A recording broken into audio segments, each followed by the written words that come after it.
So as Congress makes up its mind on whether to take military action against Syria, anti-war groups are getting ready to stage protests in Times Square today. Rosa Flores joining me live now from New York. So Rosa, tell us more about the protests unfolding there in New York.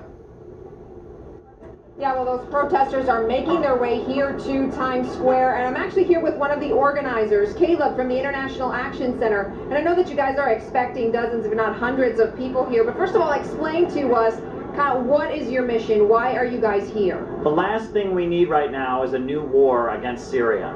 Right now they're cutting food stamps, hospitals are closing, schools are being shut down, there's a budget crisis in this country. We do not need more money for a new war against Syria. Every one of the cruise missiles they would send would cost over $1 million. That could be teachers that could be hired. That could be hospitals that could be opening, but instead it's blowing up and killing people in another country, and that's not right. Now let me ask you about the support that you're getting, because from what I understand, lots of organizations are coming out of the woodwork and asking to be involved. Tell us a little bit about the involvement of other organizations that perhaps would not be, in this case, participating in something like this. Well, 89% of the U.S. public is opposed to this war. People in this country overwhelmingly oppose an attack on Syria. But that won't mean anything unless people do something about it. If people aren't in the streets and organizing and demonstrating and making clear to the government that they will not let this war pass, that won't mean anything, because we've seen so many times the government not listen to the people and go to war. I don't believe what's coming out about this chemical weapons attack. I have a lot of questions about it. There are a lot of facts that just aren't adding up. And we've heard about weapons of mass destruction before. There's so many lies to take us into war. We don't need a new war. We need jobs, schools, education, and not a new war against the Syrian people. And these rebels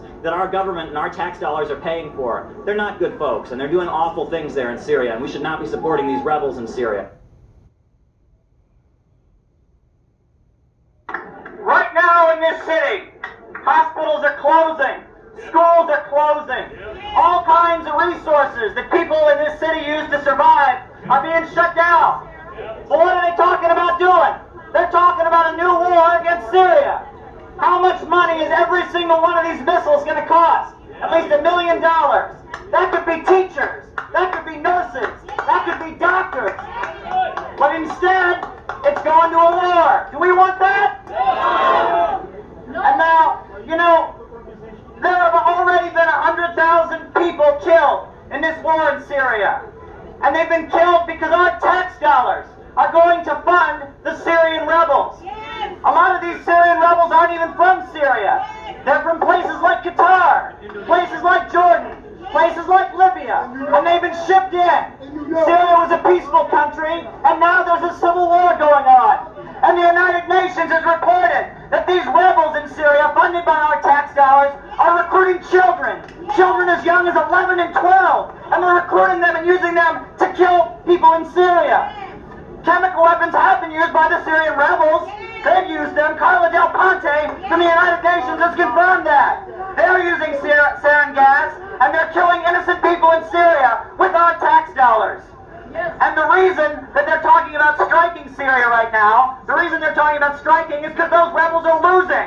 Why are they losing? They're losing because the people of Syria don't support them. They don't support foreign importing insurgents trying to tear up their country. And that is why Obama wants to send a missile to do what the rebels can't do, because they don't have support on the ground. We want the people of Syria to run Syria. We want money for jobs and schools and education, not a new war. I'm with FIST, Fight Imperialism, stand together, and you can check us out. Thank you.